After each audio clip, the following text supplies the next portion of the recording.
Hello everyone, welcome to let's PCS. तो चलिए दोस्तों, करंट अफेयर्स की श्रृंखला को आगे बढ़ाते हुए फरवरी 2023 का करंट अफेयर्स कवर करते हैं। देखिए, यदि पिछला वीडियो आपने नहीं देखा है तो उसका लिंक डिस्क्रिप्शन बॉक्स में मिल जाएगा, अदरवाइज प्लेलिस्ट सेक्शन में जाकर के आप देख सकते हैं। और इसका पीडीएफ प्राप्त करना चाहते हैं तो इसका छोटा सा शुल्क रखा गया है, मात्र 25 रुपीज़। दिए गए नंबर पर आप व्हाट्सएप करके इसका पीडीएफ प्राप्त कर सकते हैं। तो चलिए सेशन को स्टार्ट करते हैं। देखिए, 5वीं अंतर्राष्ट्रीय समुद्री संरक्षित कांग्रेस, इसका आयोजन कहाँ पर हुआ है? तो याद रखिएगा, कनाडा के वैंकूवर में हुआ है। इसका उद्देश्य है 2030 तक विश्व की 30% भूमि एवं समुद्री क्षेत्र की सुरक्षा करना। याद रखिएगा, इसका उद्देश्य क्या है? 2030 तक विश्व की 30% भूमि एवं समुद्री क्षेत्र की सुरक्षा करना। इसका आयोजन वैंकूवर में हुआ है। चलिए आगे बढ़ते हैं। देखिए, राष्ट्रीय अंग प्रत्यारोपण दिशा निर्देश, तो इसमें जो है स्वास्थ्य एवं परिवार कल्याण मंत्रालय के द्वारा संशोधन किया गया है। अब 65 वर्ष से अधिक आयु के लोग भी प्रत्यारोपण हेतु अंग प्राप्त कर सकते हैं। पहले अधिकतम सीमा क्या थी? 65 वर्ष थी। यानी कि जो है 65 वर्ष से अधिक आयु के लोग प्रत्यारोपण के लिए अंग प्राप्त नहीं कर सकते थे पहले, लेकिन अब इसमें संशोधन कर दिया गया है स्वास्थ्य एवं परिवार कल्याण मंत्रालय के द्वारा। चलिए राष्ट्रीय घटनाक्रम देखते हैं। देखिए, कस्टोडियल डेथ यानी कि पुलिस हिरासत में होने वाली मृत्यु, तो इससे संबंधित जो है गृह मंत्रालय के द्वारा आंकड़ा जारी किया गया है। तो इस रिपोर्ट में उल्लेख किया गया है कि पिछले 5 वर्षों में सर्वाधिक पुलिस हिरासत में मृत्यु कहां पर हुई है? तो देखिए, पहले स्थान पर गुजरात है। गुजरात में जो है पिछले 5 वर्षों में पुलिस हिरासत में 80 मौतें हुई हैं। दूसरे स्थान पर महाराष्ट्र है और तीसरे स्थान पर उत्तर प्रदेश है। उत्तर प्रदेश में पिछले 5 वर्षों में 41 मौतें हुई हैं पुलिस कस्टडी में। देखिए, सिक्किम और गोवा में 2017 से लेकर के 2020 के मध्य कोई भी ऐसी घटना दर्ज नहीं की गई है। ठीक है, चलिए आगे बढ़ते हैं। देखिए, सुप्रीम कोर्ट ने एक डिसीजन दिया है कि नगर निगम में नामित सदस्यों को वोटिंग करने का अधिकार नहीं है। इस डिसीजन के बाद दिल्ली में जो मेयर के चुनाव का विवाद था वो समाप्त हो गया है। यानी कि जो है नगर निगम में नामित सदस्य वोटिंग नहीं कर सकते हैं। वाइब्रेंट विलेज प्रोग्राम, तो इसको जो है केंद्रीय मंत्रिमंडल के द्वारा मंजूरी प्रदान की गई है। और यह मंजूरी कब से कब तक के लिए है? तो याद रखिएगा, 2022-23 से 2025-26 तक के लिए यह मंजूरी प्रदान की गई है। इसके वित्त परिव्यय के लिए 4800 करोड़ रुपए आवंटित किए गए हैं। यानी कि 4800 करोड़ रुपए की मंजूरी दी गई है। यह एक केंद्र प्रायोजित योजना है। इसका उद्देश्य है सीमावर्ती गांवों का अवसंरचनात्मक रूपांतरण करना। यानी कि जो सीमावर्ती गांव हैं वहां पर इंफ्रास्ट्रक्चर डेवलप करना।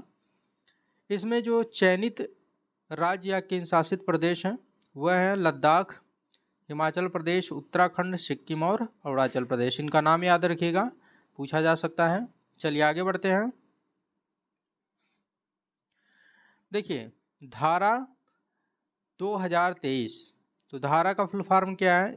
धारा का फुल फॉर्म है driving holistic action for urban reverse. यह जो है रिवर सिटी अलायंस के सदस्यों की वार्षिक बैठक है। इसका आयोजन महाराष्ट्र के पुणे में हुआ है। किसके द्वारा इसका आयोजन किया गया है? तो याद रखिएगा, national mission for clean Ganga के द्वारा इसका आयोजन किया गया है। इसका उद्घाटन जल शक्ति मंत्री गजेंद्र सिंह शेखावत के द्वारा किया गया है। इसका उद्देश्य है शहरी नदियों व जल निकायों का प्रबंधन करना। चलिए आगे बढ़ते हैं। देखिए, बांधों के लिए अंतर्राष्ट्रीय उत्कृष्टता केंद्र, तो इसके विकास हेतु एक समझौता किया गया है। तो याद रखिएगा, केंद्रीय जल आयोग और IIT रुड़की के मध्य यह समझौता हुआ है। यह समझौता बांध पुनरुद्धार एवं सुधार परियोजना के तहत किया गया है। बांध पुनरुद्धार एवं सुधार योजना की बात करें तो इसे 2012 में प्रारंभ किया गया था। किसके द्वारा? भारत सरकार के द्वारा। चलिए आगे बढ़ते हैं। देखिए, डोपिंग की समस्या से निपटने हेतु केंद्रीय युवा मामले एवं खेल मंत्रालय, भारतीय खाद्य सुरक्षा एवं मानक प्राधिकरण, औषधि शिक्षा एवं अनुसंधान संस्थान हैदराबाद के मध्य समझौता किया गया है। डोपिंग क्या है?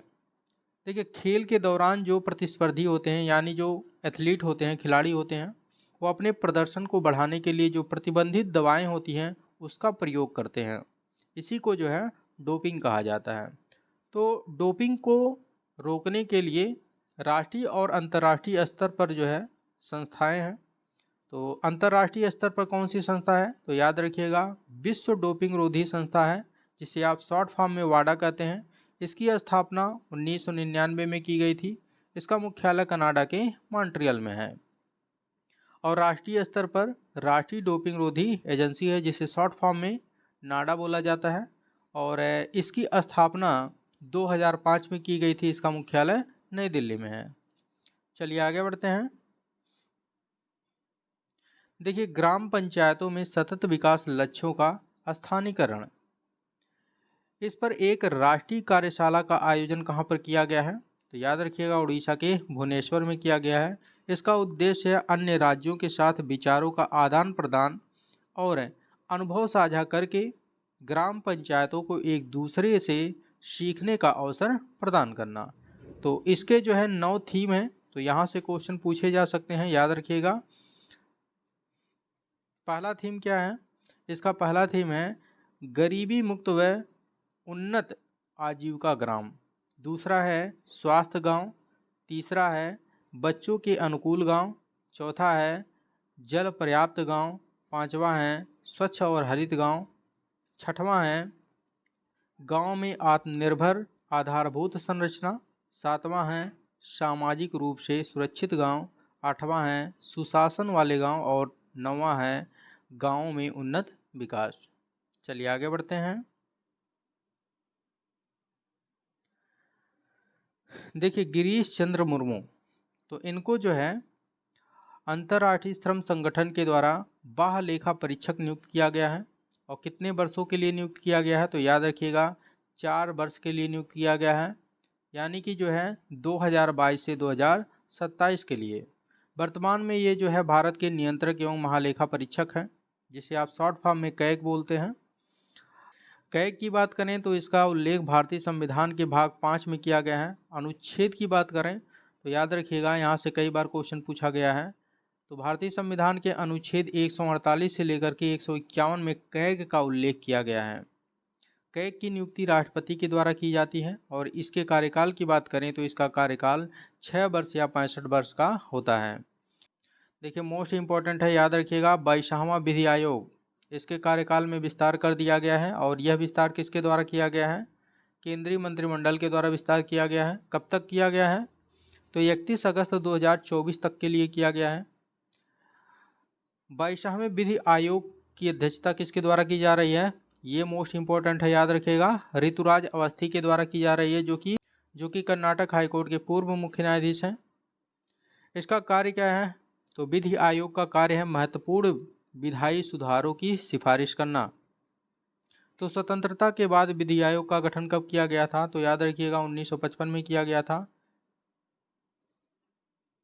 प्रत्येक 3 साल में इसका पुनर्गठन किया जाता है। तो याद रखिएगा, कितने साल पर पुनर्गठन किया जाता है?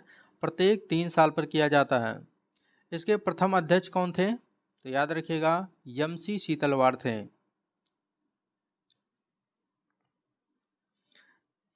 देखिए, गैर कानूनी गतिविधि रोकथाम अधिनियम 1967,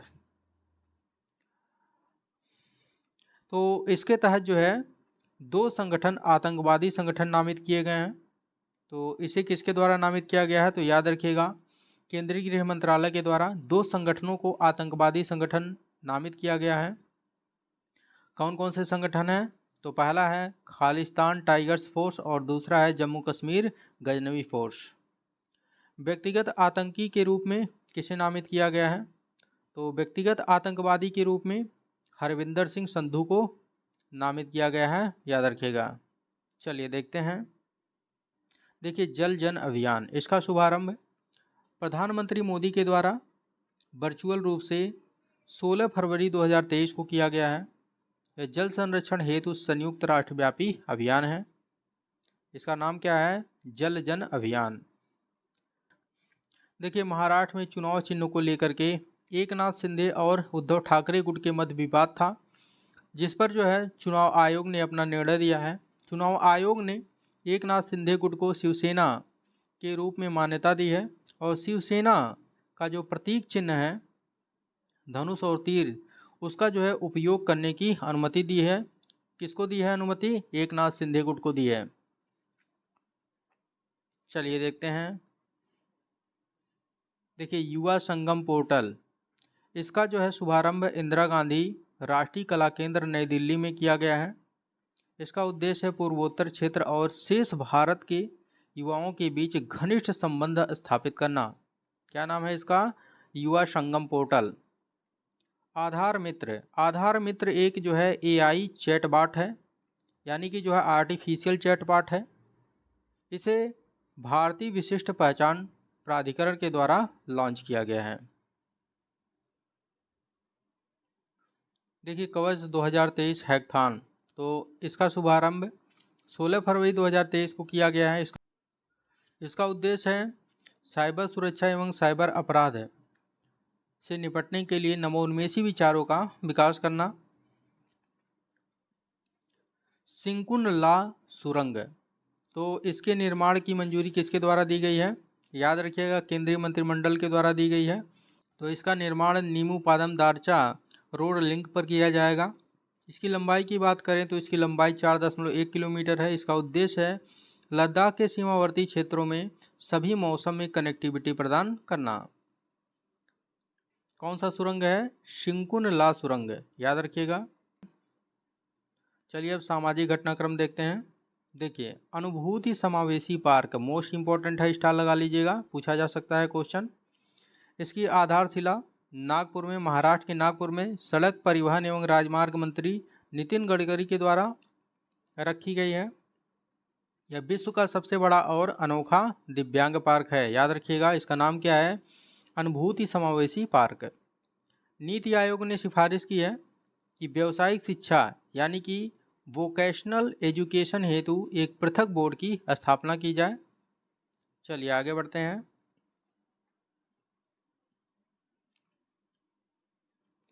देखिए मिशन अंत्योदय सर्वेक्षण 2022-23, इसका उद्घाटन केंद्रीय ग्रामीण विकास एवं पंचायती राज मंत्री के द्वारा दिल्ली में किया गया है। मिशन अंत्योदय की बात करें तो इसे जो है केंद्रीय बजट 2017 से 18 में प्रारंभ किया गया था। 50,000 ग्राम पंचायतों को गरीबी मुक्त बनाने और 1 करोड़ परिवारों को गरीबी से बाहर लाने हेतु इसका जो है शुभारंभ किया गया था। बाल कृष्ण आयोग, याद रखिएगा, इसका गठन अक्टूबर 2022 में किया गया है। इसकी अध्यक्षता केजी बालकृष्णन के द्वारा किया गया है। इसका कार्य है वर्षों पूर्व सिख धर्म या बौद्ध धर्म के अलावा अन्य धर्मों में धर्मांतरण किए गए दलित व्यक्ति या परिवारों को अनुसूचित जाति का दर्जा दिए जाने का परीक्षण करना इसका कार्य है। कौन सा आयोग है? बालकृष्णन आयोग। महिला सम्मान बचत प्रमाण पत्र योजना, कौन सी योजना? महिला सम्मान बचत प्रमाण पत्र योजना। इसकी घोषणा वित्त मंत्री निर्मला सीतारमण के द्वारा किया गया है। किस बजट में किया गया है? तो यहाँ से क्वेश्चन जो है काफ़ी पूछा जाता है, याद रखिएगा। बजट 2023-24 में इसकी घोषणा की गई है। तो यह जो है महिलाओं के लिए एक नई लघु बचत योजना है। इसका उद्देश्य है महिलाओं की सुरक्षा और कल्याण सुनिश्चित करना। तो इसके जो है अवधि की बात करें तो 2 वर्ष के लिए लागू रहेगा, मार्च 2025 तक यह लागू रहेगा। इसके तहत ब्याज दर कितना मिलेगा? तो याद रखिएगा 7.5% ब्याज दर मिलेगा। अधिकतम जमा राशि की सुविधा 2 लाख है।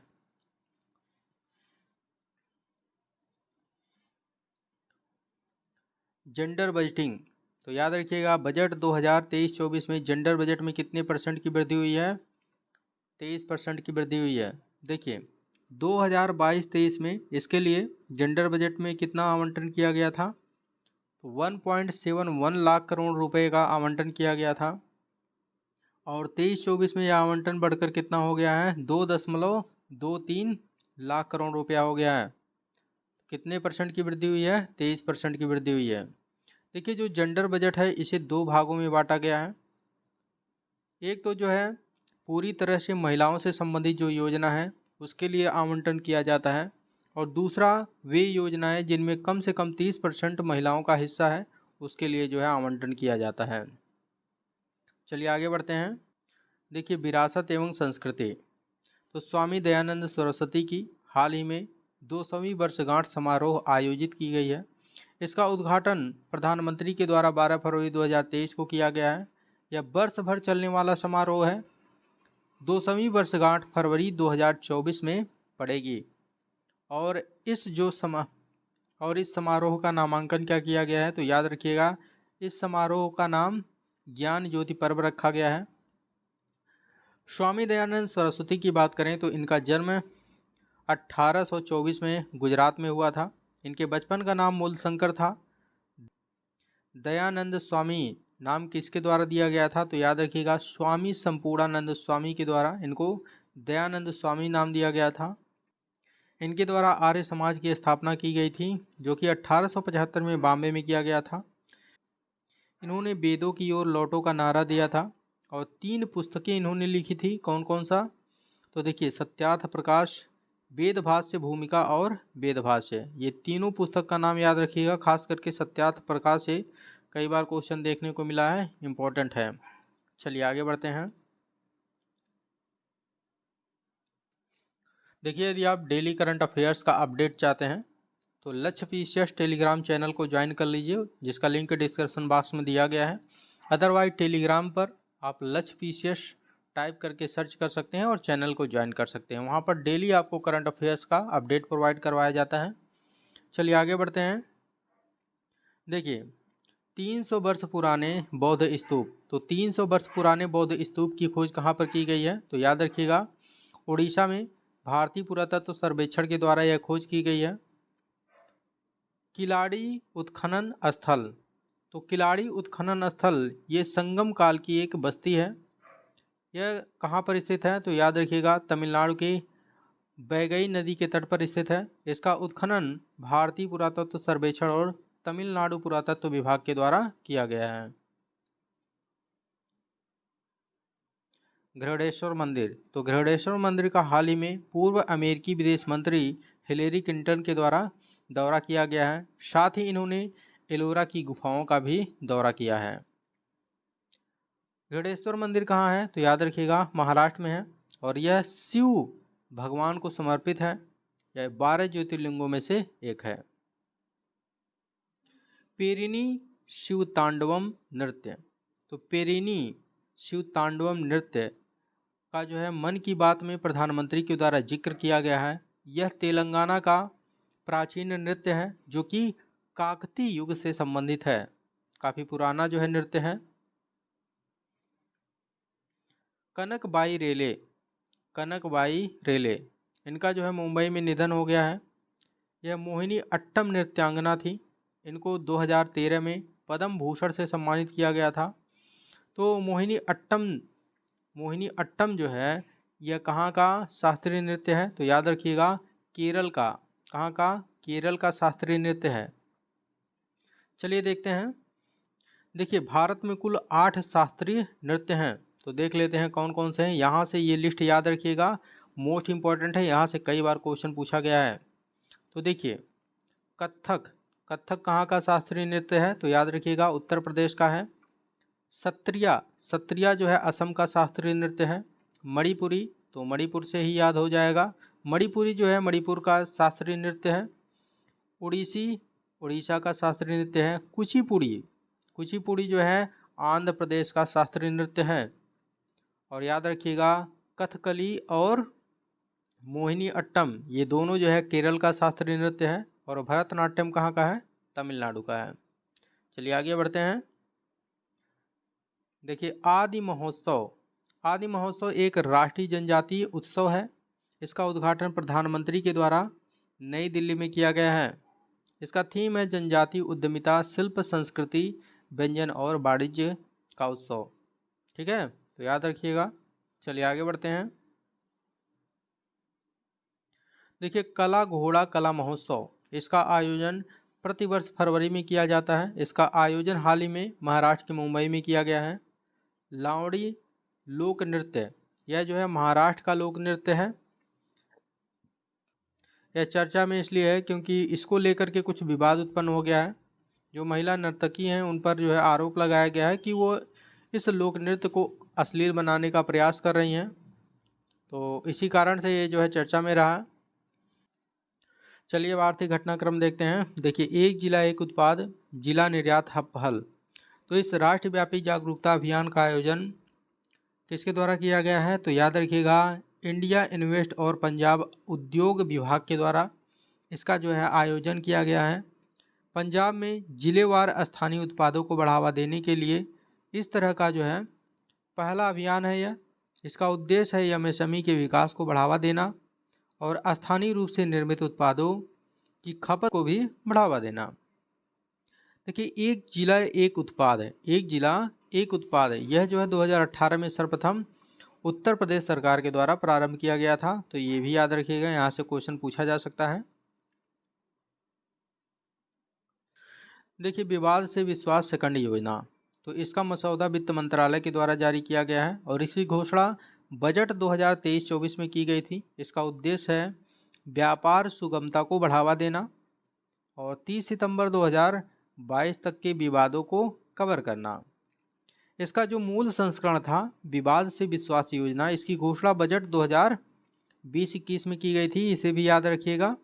इसकी अवधि कब से कब तक थी? तो याद रखिए, तो इसकी अवधि मार्च 2020 से 31 मार्च 2021 तक थी। इसका उद्देश्य है प्रत्यक्ष कराधान के तहत चल रहे कानूनी विवादों को कम करना। चलिए आगे बढ़ते हैं। देखिए, डिजिटल प्रतिस्पर्धी कानून पर समिति, तो इसका गठन भारत सरकार के द्वारा किया गया है। इसकी अध्यक्षता मनोज गोविल के द्वारा की जा रही है। इसका उद्देश्य या कार्य है डिजिटल बाजार में प्रतिस्पर्धा के लिए एक अलग कानून की आवश्यकता का विश्लेषण करना। तो याद रखिएगा, कौन सा समिति है? डिजिटल प्रतिस्पर्धा कानून पर समिति। चलिए देखते हैं। देखिए, राष्ट्रीय स्तर का डिजिटल विस्तार मंच, तो इसके निर्माण हेतु समझौता ज्ञापन पर हस्ताक्षर किया गया है नई दिल्ली में कृषि एवं किसान कल्याण मंत्रालय और डिजिटल ग्रीन के द्वारा। इसका कार्य है डिजिटल लाइब्रेरी उपलब्ध कराना। क्या नाम है इसका? राष्ट्रीय स्तर का डिजिटल विस्तार मंच। देखिए, समतुल्य लेवी, इससे संबंधित एक नया मानदंड केंद्रीय प्रत्यक्ष कर बोर्ड के द्वारा जारी किया गया है। अब आपके मन में प्रश्न उठेगा कि समतुल्य लेवी क्या है? तो देखिए, ये जो है डिजिटल अर्थव्यवस्था पर कर लगाने हेतु 2016 में लॉन्च किया गया था। यानी कि डिजिटल अर्थव्यवस्था पर जो कर लगाया जाता है उसे समतुल्य लेवी बोलते हैं। जैसे मैं आपको डिजिटली पढ़ा रहा हूँ, आप हमको डिजिटल माध्यम से सुन रहे हैं, तो हमारे ऊपर जो टैक्स लगेगा उसे जो है समतुल्य लेवी कहेंगे। ठीक है, तो डिजिटल अर्थव्यवस्था पर जो टैक्स लगता है उसे जो है समतुल्य लेवी बोला जाता है। यह एक जो है प्रत्यक्ष कर है और इसे जो है एक अन्य नाम भी दिया गया है गूगल टैक्स। तो इसे गूगल टैक्स भी कह सकते हैं या समतुल्य लेवी कह सकते हैं। चलिए आगे बढ़ते हैं। देखिए, वैश्विक गुणवत्ता अवसंरचना सूचकांक है, तो इसका जारीकर्ता कौन है? तो याद रखिएगा, मेसो पार्टनर और एनालिटिकर दोनों संयुक्त रूप से इसको जारी किए हैं। समग्र गुणवत्ता अवसंरचना रैंकिंग में भारत का स्थान क्या है? तो याद रखिएगा, भारत का स्थान है 10वां। भारत की राष्ट्रीय प्रत्यायन प्रणाली का स्थान क्या है? 5वां है। चलिए आगे बढ़ते हैं। देखिए, बोस्त्रो एंड नोस्त्रो अकाउंट मोस्ट इंपॉर्टेंट है, केयरफुल्ली इसको आप लोग समझिएगा। देखिए, इसकी ज़रूरत हमें क्यों पड़ी? तो इसकी ज़रूरत हमें इसलिए पड़ी क्योंकि जब हम अंतर्राष्ट्रीय स्तर पर व्यापार करते हैं तो हमें जो है डॉलर की ज़रूरत पड़ती है, डॉलर की ज़रूरत पड़ती है। और इस पर जो है हमारी डिपेंडेंसी अत्यधिक होने के कारण हमारा जो रुपया है यानी कि राष्ट्रीय मुद्रा जो है उसमें लगातार जो है गिरावट हो रही है, उसकी वैल्यू में गिरावट हो रही है। ठीक है, तो इसी को जो है सुधार करने के लिए, इसकी जो वैल्यू लगातार गिर रही है इसमें सुधार करने के लिए हम प्रयास कर रहे हैं कि जो डॉलर पर डिपेंडेंसी है इसको कम कर दी जाए। तो इसके लिए क्या करना होगा?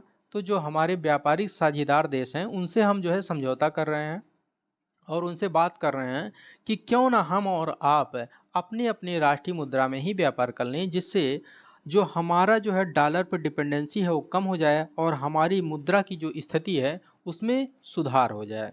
ठीक है, तो मान लीजिए जो है एक देश है रूस, जिससे हम जो है इस तरह से समझौता कर लिए, ठीक है।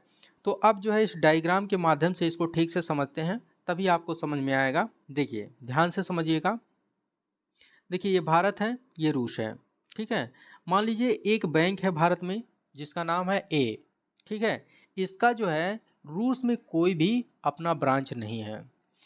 तो ये क्या करेगा, यहाँ के रूस के एक बैंक में अपना खाता खोल देगा जिसका नाम होगा नोस्त्रो। देखिए जो नोस्त्रो है, नोस्त्रो इसको लैटिन भाषा में कहा जाता है हमारा, और जो बोस्त्रो है इसको लैटिन भाषा में कहा जाता है तुम्हारा। तो इसको ध्यान में रखिएगा। नोस्त्रो का मतलब क्या हो जाएगा, हमारा, बोस्त्रो का मतलब हो जाएगा तुम्हारा। तो यदि जो है भारत का बैंक रूस के बैंक में अपना खाता खोलता है तो क्या हो जाएगा, ये हमारा यहाँ पर हमारा खाता होगा। तो इसको कौन सा खाता कहा जाएगा, नोस्त्रो खाता कहा जाएगा। और इसी तरह से रूस का एक बैंक हमारे इस बैंक में अपना खाता खोलता है तो हम क्या कहेंगे, ये तुम्हारा खाता है, हमारे यहाँ खुला जो खाता है वो तुम्हारा खाता है, यानी कि जो है बोस्त्रो खाता है। तो अब देखिए किस तरह से जो है राष्ट्रीय मुद्रा में व्यापार होगा। मान लीजिए दोनों बैंकों ने एक दूसरे के यहाँ जो है खाता खोल दिया, ठीक है। देखिए आप समझते हैं इसका प्रयोग करके कैसे व्यापार किया जा रहा है राष्ट्रीय मुद्रा में। देखिए ये जो है भारतीय नागरिक है और ये जो है रूसी नागरिक है।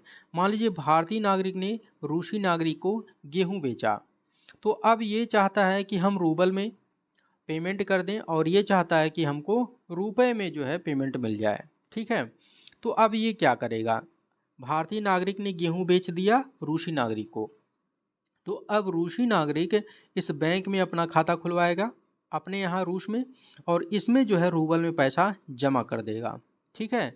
और ये बैंक जो है इस रूबल को रुपए में कन्वर्ट करके जो हमने हमारे बैंक ने जो नोस्त्रो अकाउंट इसके यहाँ खुलवाया था उसमें डाल देगा, और ये पैसा इस बैंक में आ जाएगा, भारत में आ जाएगा। और ये भारतीय नागरिक अपने यहाँ बैंक में जा कर के यहाँ से इस पैसे को प्राप्त कर सकता है। मान लीजिए इसका भी यहाँ पर अकाउंट है तो इस बैंक द्वारा रुपए में इसको जो है पेमेंट कर दिया जाएगा, ठीक है। देखिए इसी तरह से यदि रूसी नागरिक कोई चीज़ भारतीय नागरिक को बेचता है, मान लीजिए तेल बेचता है, ठीक है, तेल बेचता है, तो ये जो है रुपए में यहाँ पर पेमेंट कर देगा इस बैंक में, और ये बैंक जो है बैंक ए जो बी का यहाँ पर खाता इसके यहाँ खुला हुआ है, इसको जो है रुपए को रूबल में कन्वर्ट करके इसके खाते में डाल देगा और ये पैसा इसके यहाँ चला जाएगा, और ये जो है रूबल में इसको पेमेंट कर देगा, ठीक है।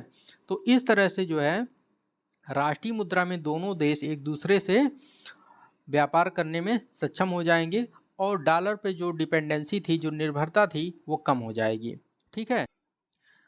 आई होप आप लोगों को समझ में आ गया होगा। तो चलिए इससे संबंधित फैक्ट देख लेते हैं।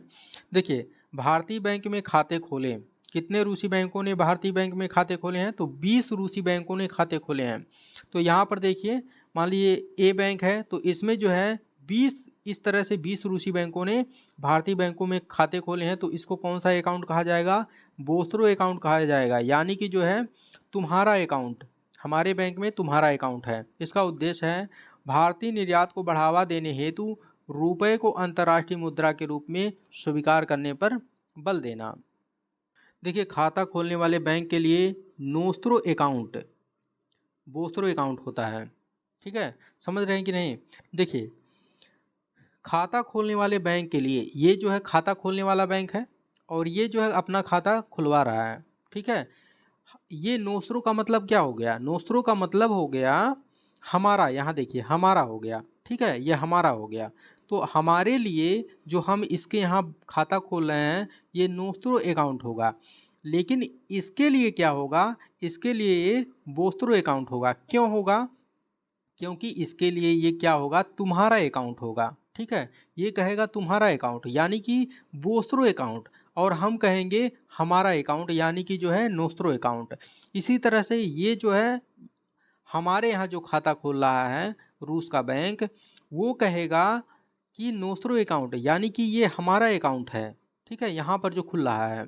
लेकिन हम क्या कहेंगे, हम कहेंगे कि ये तुम्हारा अकाउंट है यानी कि बोस्त्रो अकाउंट है। तो एक दूसरे के परिप्रेक्ष्य में ये जो है नाम बदल जाएगा। ठीक है, तो यही यहाँ पर कहा जा रहा है कि खाता खोलने वाले बैंक के लिए नोस्त्रो खाता बोस्त्रो खाता होता है। आई होप आप लोगों को समझ में आ गया होगा। थोड़ा सा जो है टिपिकल है, थोड़ा सा जो है केयरफुली आप लोग देखेंगे तो समझ में आ जाएगा, बहुत ज़्यादा टिपिकल नहीं है। डायग्राम के माध्यम से हमने समझाने का प्रयास किया है, उम्मीद है सरलता से समझ में आ जाना चाहिए। देखिए देखिए नोस्त्रो अकाउंट, तो इसका तात्पर्य क्या है? इसका तात्पर्य है एक बैंक द्वारा दूसरे बैंक में खाता खोलना। ग्राहकों को किसी दूसरे बैंक के खाते में पैसा जमा करने की सुविधा प्रदान करता है ये, यानी कि ये ग्राहक है, ये भी ग्राहक है, यहाँ पर पैसा जमा कर दे रहे हैं और यहाँ पर जो है पैसा जमा हो जा रहा है। ठीक है, तो इसी के संदर्भ में बात किया जा रहा है। इसका उपयोग तब होता है जब किसी बैंक की विदेश में कोई शाखा न हो। चलिए आगे बढ़ते हैं। देखिए इससे संबंधित यदि कोई डाउट हो आपके मन में तो कमेंट करके आप पूछ सकते हैं, मैं रिप्लाई करके जो है स्पष्ट करने का प्रयास करूंगा। चलिए देखते हैं। देखिए दक्षिण भारत की पहली औद्योगिक गलियारा परियोजना, इसको जो है तुमकुरू इंडस्ट्रियल टाउनशिप के नाम से भी जाना जाता है। इसका उद्घाटन प्रधानमंत्री के द्वारा किया गया है। कहाँ पर किया गया है? तुमकुरू में किया गया है। यह जो है चेन्नई बेंगलुरु औद्योगिक गलियारा के अंतर्गत आता है। चलिए देखते हैं। देखिए इलेक्ट्रॉनिक वाहन, इससे संबंधित आंकड़े भारी उद्योग एवं सार्वजनिक उद्यम मंत्रालय के द्वारा जारी किया गया है। सब्सिडी का लाभ उठा करके सर्वाधिक इलेक्ट्रॉनिक वाहनों की बिक्री किसके द्वारा की गई है? तो याद रखिएगा, पहले स्थान पर महाराष्ट्र है, दूसरे स्थान पर तमिलनाडु है और तीसरे स्थान पर गुजरात है। फेम सेकंड योजना, तो इलेक्ट्रॉनिक व्हीकल्स के लिए सब्सिडी का निर्धारण इसके तहत कितना किया गया है? तो याद रखिएगा 10,000 करोड़ रुपए का निर्धारण किया गया है। इसका विस्तार मार्च 2024 तक के लिए किया गया है और इसका लक्ष्य है 2030 तक 30% मार्केट में इलेक्ट्रॉनिक वाहन सर्कुलेट करना। ठीक है, चलिए आगे बढ़ते हैं। देखिए सागर परिक्रमा चरण थर्ड, इसका शुभारंभ है गुजरात के सूरत में 19 फरवरी 2023 को मत्स्य पालन, पशुपालन एवं डेयरी मंत्रालय तथा राष्ट्रीय मत्स्य विकास बोर्ड के द्वारा संयुक्त रूप से किया गया है। सागर परिक्रमा, इस पहल को भारत सरकार के द्वारा प्रारंभ किया गया था। यह भारत सरकार का पहल है। आज़ादी के अमृत महोत्सव के तत्वाधान में इस पहल को प्रारंभ किया गया था। इसका उद्देश्य है मत्स्य पालन से संबंधित विभिन्न योजनाओं और कार्यक्रमों के संदर्भ में जागरूकता का प्रसार करना। पूर्ववर्ती चरण इसका जो है, ये जो है तीसरा चरण है। इसके 2 चरण पहले ही जो है लॉन्च हो चुके हैं। पहला चरण मार्च 2022 में लॉन्च किया गया था, दूसरा चरण सितंबर 2022 में लॉन्च किया गया था। चलिए आगे बढ़ते हैं। देखिए पीएम कुसुम योजना, तो पीएम कुसुम योजना को मार्च 2026 तक विस्तारित कर दिया गया है। इसे 2019 में लॉन्च किया गया था, मोस्ट इम्पॉर्टेंट है, याद रखिएगा। इसका उद्देश्य है किसानों को सिंचाई के लिए सौर ऊर्जा के माध्यम से चलने वाले सोलर पंप की सुविधा प्रदान करना। चलिए आगे बढ़ते हैं। देखिए डिजिटल भुगतान उत्सव, तो इसका शुभारंभ इलेक्ट्रॉनिक एवं सूचना प्रौद्योगिकी तथा संचार एवं रेल मंत्री अश्विनी वैष्णव के द्वारा किया गया है। इसका उद्देश्य है संपूर्ण भारत में डिजिटल भुगतान को बढ़ावा देना। इसका क्या नाम है? डिजिटल भुगतान उत्सव। दिल्ली मुंबई एक्सप्रेस वे, इसके पहले चरण का लोकार्पण प्रधानमंत्री के द्वारा किया गया है। यह जो है लोकार्पण हरियाणा के सोहना से राजस्थान के दौसा के मध्य किया गया है। इसकी लंबाई कितनी है? इसकी लंबाई है 228 किलोमीटर, याद रखिएगा 228 किलोमीटर। सिंगरेनी ताप विद्युत संयंत्र, यह कहाँ पर स्थित है? तो याद रखिएगा, कई बार क्वेश्चन पूछा जा चुका है। यह तेलंगाना में स्थित है। दक्षिण भारत में पहला सार्वजनिक क्षेत्र का कोयला आधारित विद्युत उत्पादन स्टेशन बनने के लिए यह तैयार हो गया है। चलिए अब अंतर्राष्ट्रीय घटनाक्रम देख लेते हैं। देखिए संयुक्त राष्ट्र सामाजिक विकास आयोग, तो इसके अध्यक्ष के रूप में किसे निर्वाचित किया गया है? तो इसके 62वें सत्र के लिए भारत को निर्वाचित किया गया है। भारत 1975 के बाद प्रथम बार जो है इसका अध्यक्ष निर्वाचित हुआ है। तो इसकी अध्यक्षता किसके द्वारा की जाएगी? तो याद रखिएगा यूएन में, यानी कि यूनाइटेड नेशन में भारत की अस्थायी प्रतिनिधि रुचिरा कंबोज के द्वारा इसकी अध्यक्षता की जाएगी। इसकी स्थापना की बात करें तो इसकी स्थापना 1946 में की गई थी और इसकी स्थापना संयुक्त राष्ट्र आर्थिक एवं सामाजिक परिषद के द्वारा किया गया था। संयुक्त राष्ट्र आर्थिक एवं सामाजिक परिषद की बात करें तो इसकी स्थापना 1945 में की गई थी। यह यूनाइटेड नेशन के 6 प्रमुख अंगों में से एक है। इसके सदस्यों की बात करें तो इसमें कुल 54 सदस्य देश हैं। चलिए आगे बढ़ते हैं। देखिए पेरिस क्लब, तो श्रीलंका हेतु ऋण के लिए IMF को वित्तीय गारंटी प्रदान करेगा पेरिस क्लब। अधिकांश पश्चिमी लेनदार देशों का एक अनौपचारिक समूह है यह। इसकी उत्पत्ति 1956 में हुई थी। इसका उद्देश्य है द्विपक्षीय ऋण चुकाने में असमर्थ देशों के लिए अस्थायी ऋण सहायता समाधानों की खोज करना। तो याद रखिएगा पेरिस क्लब। चलिए आगे बढ़ते हैं। देखिए क्रिटिकल एंड इमर्जिंग टेक्नोलॉजी पहल, तो इसका उद्घाटन बैठक कहाँ पर हुआ है? याद रखिएगा अमेरिका के वाशिंगटन DC में हुआ है। देखिए इसमें जो है भारत के NSA यानी कि जो है national security adviser Ajit Doval और अमेरिका के NSA जेक सुलिवन शामिल हुए हैं और इसे मई 2022 में आरंभ किया गया था। तो इसका उद्देश्य क्या है? इसका उद्देश्य है प्रौद्योगिकी मूल्य श्रृंखलाओं का निर्माण करके दोनों देशों को विश्वसनीय प्रौद्योगिकी भागीदारों के रूप में स्थापित करना। चलिए आगे बढ़ते हैं। देखिए व्यापार एवं प्रौद्योगिकी परिषद, तो 3 कार्य समूहों का इसके तहत जो है गठन किया गया है। भारत और यूरोपीय संघ के द्वारा 3 कार्य समूहों का इसके अंतर्गत गठन किया गया है। कौन कौन से 3 कार्य समूह हैं? पहला है रणनीतिक प्रौद्योगिकी, डिजिटल कनेक्टिविटी और डिजिटल गवर्नेंस कार्य समूह। दूसरा है हरित और स्वच्छ ऊर्जा प्रौद्योगिकी पर कार्य समूह। तीसरा है व्यापार, निवेश और लचीली मूल्य श्रृंखला पर कार्य समूह। इसे अप्रैल 2022 में आरंभ किया गया था। इसे प्रधानमंत्री मोदी और यूरोपीय संघ की अध्यक्ष उर्सुला वान डर लेयन के द्वारा आरंभ किया गया था। इसके कार्य की बात करें तो व्यापार एवं महत्वपूर्ण मुद्दों पर एक दूसरे का सहयोग करना, व्यापार, टेक्नोलॉजी एवं सुरक्षा से संबंधित चुनौतियों से निपटना है। चलिए आगे बढ़ते हैं। देखिए भारत रूस मैत्री संधि 1993, इसका जो है हाल ही में 30वां वर्षगांठ मनाया गया है। भारत कतर द्विपक्षीय संबंधों के जो है 50 वर्ष पूरे हो गए हैं। तो कतर के परिवहन राज्य मंत्री जसीम सैफ अहमद अल सुलैती भारत की यात्रा पर आए हैं। इसी के जो है उपलक्ष्य में भारत फ्रांस रणनीतिक साझेदारी की 25वीं वर्षगांठ मनाई गई हाल ही में। याद रखिएगा कौन सी वर्षगांठ है? 25वीं वर्षगांठ कि ऑपरेशन दोस्त मोस्ट इंपॉर्टेंट है, स्टार लगा लीजिएगा। इसको जो है भारत द्वारा संचालित किया गया है। यह भूकंप प्रभावित तुर्की और सीरिया की सहायता हेतु संचालित किया गया है। इसके तहत जो है राहत सामग्री के साथ भारतीय वायुसेना के C-17 ग्लोबमास्टर परिवहन विमान को भी भेजा गया है। यह जो है भारत की आपदा राहत कूटनीति का जो है हिस्सा है।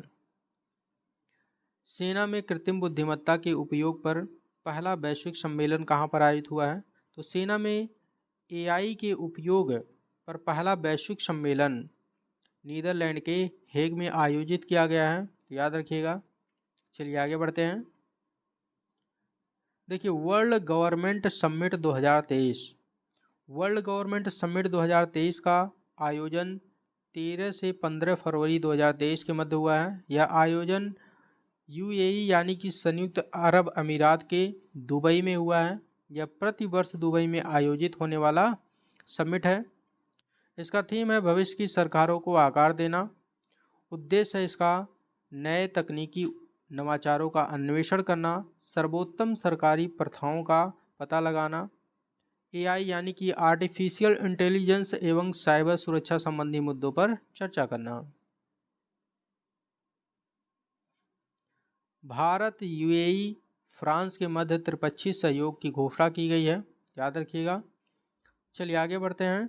देखिए 12वां विश्व हिंदी सम्मेलन मोस्ट इम्पोर्टेंट है, स्टार लगा लीजिएगा। 12वां विश्व हिंदी सम्मेलन, इसका आयोजन 15 से 17 फरवरी 2023 के मध्य किया गया है और यह आयोजन भारत सरकार के विदेश मंत्रालय के द्वारा किया गया है, जिसमें फिजी सरकार के द्वारा सहयोग किया गया है। और यह आयोजन कहाँ पर हुआ है, याद रखिएगा, फिजी में हुआ है। देखिए, विश्व हिंदी सम्मेलन 2018 में कहाँ पर हुआ था, मॉरिशस में हुआ था। इसका नोडल मंत्रालय कौन है, तो याद रखिएगा विदेश मंत्रालय है। इसका थीम याद रखिएगा, पूछा जा सकता है, हिंदी पारंपरिक ज्ञान से कृत्रिम मेधा तक। इसका आरंभ सर्वप्रथम कब किया गया था, 1973 में किया गया था। किसके द्वारा किया गया था, राष्ट्रभाषा प्रचार समिति वर्धा के द्वारा किया गया था। इसका प्रथम सम्मेलन कब आयोजित हुआ था, तो याद रखिएगा 10 से 12 जनवरी 1975 में नागपुर में हुआ था। महाराष्ट्र के नागपुर में आयोजित हुआ था पहला सम्मेलन। चलिए आगे बढ़ते हैं। भारत मंगोलिया संयुक्त कार्य समूह, तो इसकी 11वीं बैठक कहाँ पर हुई है, नई दिल्ली में हुई है, पूछा जा सकता है। देखिए, दार यस सलाम घोषणा, तो इसका संबंध जो है बच्चों में एड्स को समाप्त करने की प्रतिबद्धता से है। फरवरी 2023 को 2030 तक बच्चों में एड्स को समाप्त करने की योजना पर चर्चा करने हेतु विश्व समुदाय के प्रतिनिधि सदस्य तंजानिया के दार यस सलाम में एकत्र हुए। तो इसी से संबंधित है दार यस सलाम घोषणा पत्र। छठवां अभ्यास तर्कस, तो याद रखिएगा यह राष्ट्रीय सुरक्षा गार्ड एनएसजी और यूएस स्पेशल ऑपरेशन फोर्स के मध्य संपन्न हुआ है, यानी कि जो है भारत और अमेरिका के मध्य संपन्न हुआ है। चौथा धर्म गार्जियन 2023 संयुक्त सैन्य अभ्यास का आयोजन कहाँ पर हुआ है, जापान के कैंप इमाजू में हुआ है। भारत और जापान के मध्य यह संपन्न हुआ है। इसका प्रथम आयोजन 2018 में किया गया था। मोस्ट इम्पॉर्टेंट है चौथा डस्टलिक अभ्यास, तो इसका आयोजन उत्तराखंड के पिथौरागढ़ में हुआ है। भारतीय सेना और उज्बेकिस्तान की सेना के मध्य हुआ है। प्रथम आयोजन 2019 में उज्बेकिस्तान में हुआ था। G20 digital economy working group, इसकी मेजबानी इलेक्ट्रॉनिक और सूचना प्रौद्योगिकी मंत्रालय के द्वारा उत्तर प्रदेश के लखनऊ में की गई है। इसका गठन 2017 में किया गया था। देखिए, ग्रीन डील औद्योगिक योजना, ग्रीन डील औद्योगिक योजना, इसको जो है यूरोपीय आयोग के द्वारा पेश किया गया है। यूरोप के उद्योगों की प्रतिस्पर्धात्मकता को बढ़ावा देने के लिए इसको पेश किया गया है। चलिए अब पर्यावरण एवं जैव विविधता से संबंधित घटनाक्रम देख लेते हैं। देखिए, ऊर्जा संक्रमण रणनीति पर अंतर्राष्ट्रीय ऊर्जा एजेंसी रिपोर्ट, तो अंतर्राष्ट्रीय ऊर्जा एजेंसी की स्थापना कब हुई थी, 1974 में हुआ था। इसका हेडक्वार्टर फ्रांस के पेरिस में है।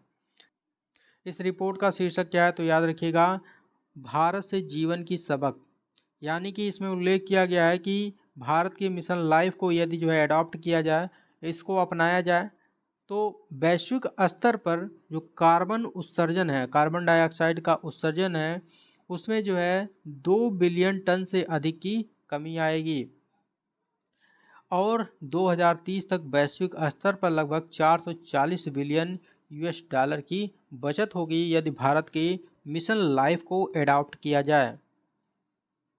इसकी घोषणा कब की गई थी, मिशन लाइफ की घोषणा 2021 में प्रधानमंत्री मोदी के द्वारा की गई थी। यह घोषणा संयुक्त राष्ट्र जलवायु कार्यक्रम सम्मेलन में की गई थी। चलिए आगे बढ़ते हैं। देखिए, इसका शुभारंभ जो है, घोषणा तो 2021 में की गई थी और शुभारंभ 2022 में प्रधानमंत्री मोदी के द्वारा किया गया था। कहाँ से किया गया था, गुजरात के एकता नगर से किया गया था।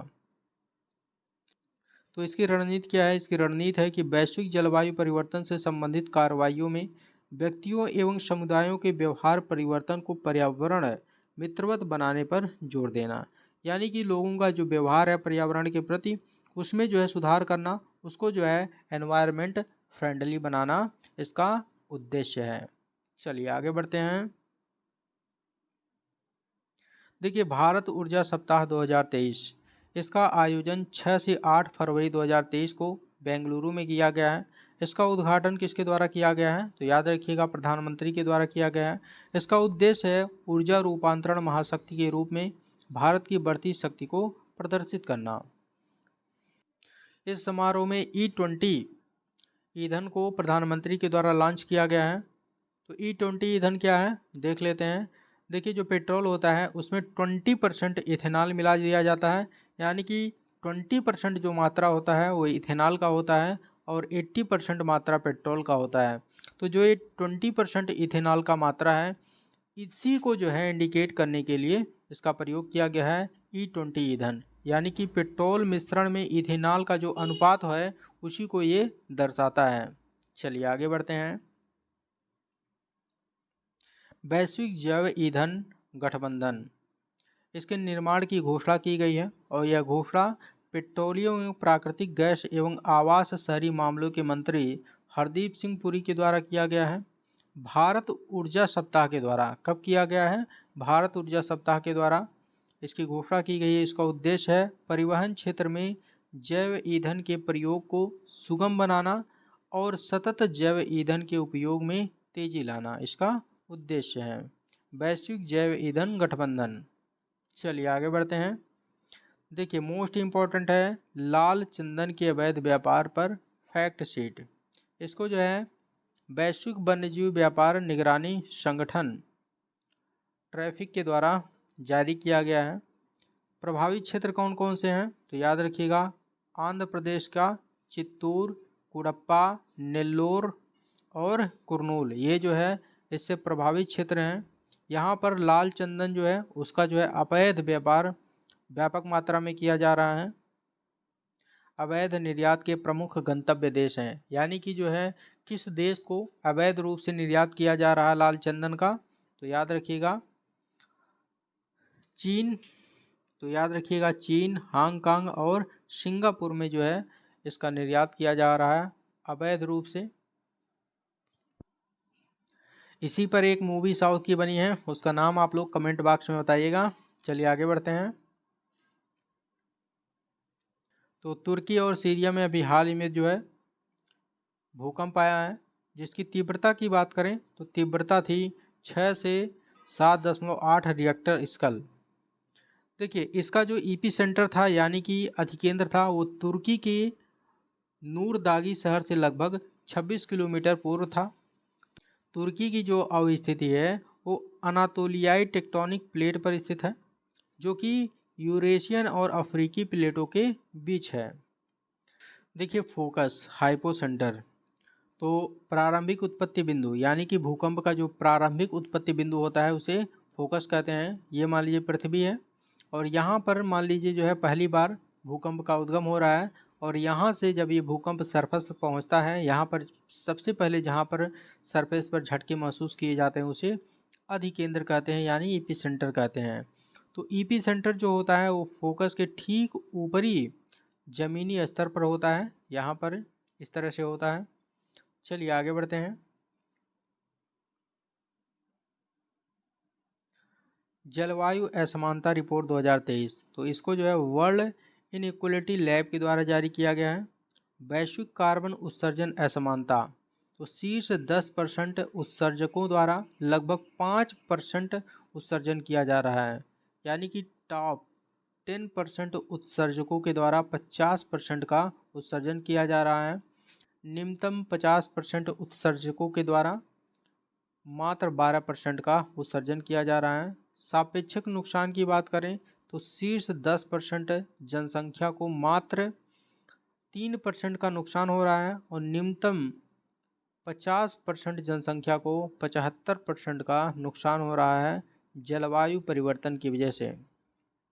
चलिए आगे बढ़ते हैं। देखिए, global sea level rise and implications है, तो इस रिपोर्ट को किसने जारी किया है? तो याद रखिएगा विश्व मौसम विज्ञान संगठन द्वारा इसे जारी किया गया है। यह समुद्र के जल स्तर में वृद्धि पर जारी किया गया है। समुद्र के जल स्तर में वृद्धि, तो 2013 से 2022 के मध्य समुद्र के जल स्तर में 4.5 मिलीमीटर प्रति वर्ष की वृद्धि हुई है।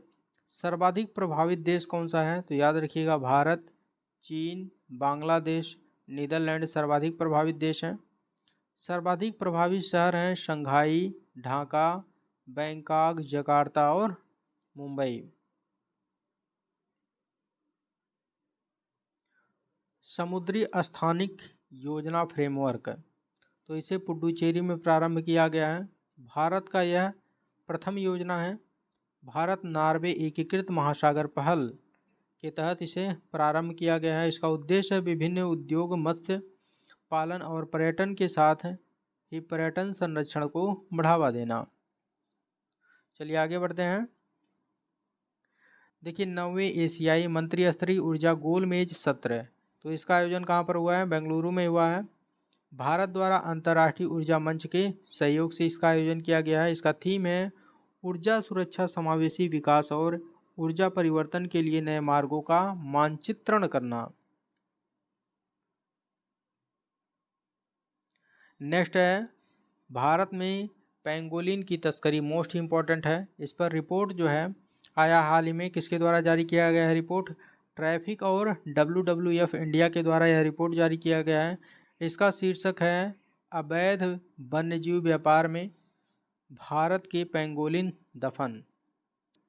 इस रिपोर्ट में उल्लेख किया गया है कि 2018 से 2022 के मध्य पेंगोलिन की जो शिकार और तस्करी हुई है उसमें जो है 1203 पेंगोलिन की तस्करी हुई है। संरक्षण की स्थिति, तो IUCN के द्वारा रेड लिस्ट में भारतीय पेंगोलिन को संकटग्रस्त यानी कि एंडेंजर्ड श्रेणी में रखा गया है और चीनी पेंगोलिन को क्रिटिकली एंडेंजर्ड श्रेणी में रखा गया है, यानी कि गंभीर रूप से संकटग्रस्त है।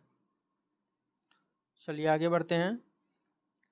देखिए ग्रेट इंडियन बस्टर्ड संरक्षण, तो इस पर जो है सुप्रीम कोर्ट के द्वारा एक समिति का गठन किया गया था और समिति द्वारा अपनी रिपोर्ट सुप्रीम कोर्ट को सौंप दी गई है। ग्रेट इंडियन बस्टर्ड दुनिया के सबसे भारी उड़ने वाले पक्षियों में से एक है। इसको जो है गोडावड़ के नाम से भी जाना जाता है। राजस्थान का राज्य पक्षी है और ये जो है राजस्थान, गुजरात, महाराष्ट्र, कर्नाटक, आंध्र प्रदेश में पाए जाते हैं। IUCN रेड लिस्ट में इन्हें क्रिटिकली इंडेंजर्ड श्रेणी में रखा गया है।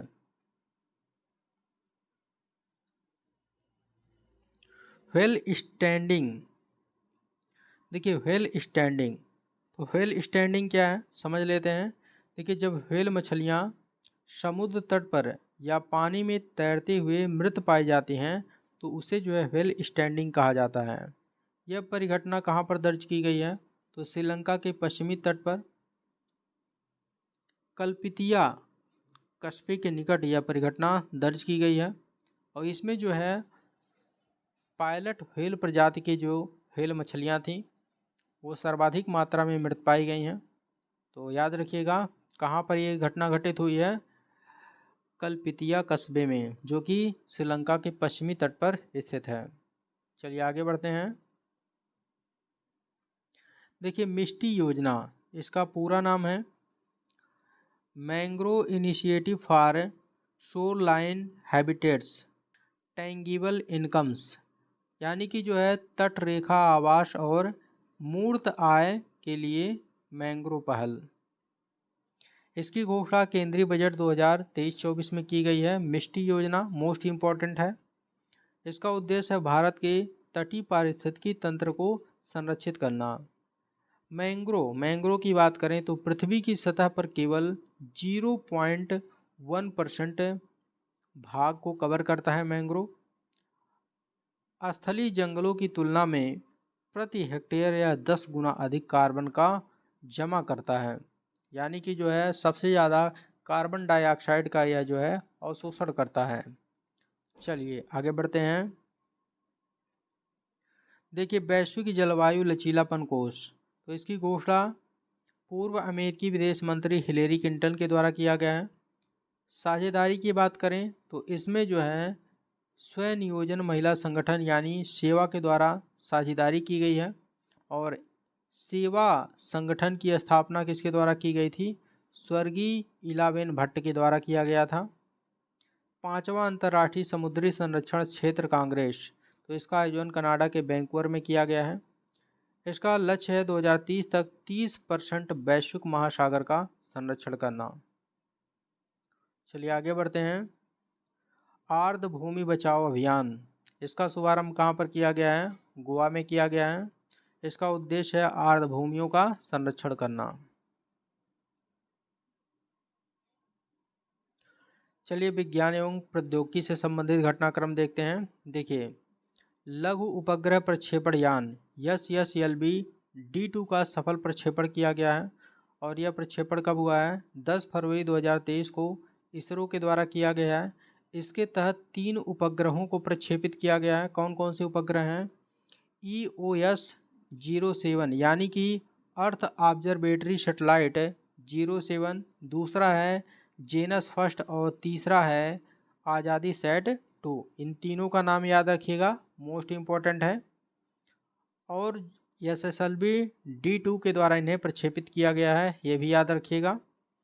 SSLV D1 की बात करें तो इसे 7 अगस्त 2022 में प्रक्षेपित किया गया था और यह जो है असफल हो गया था, किंतु इसका जो दूसरा संस्करण है वो सफल हो गया है।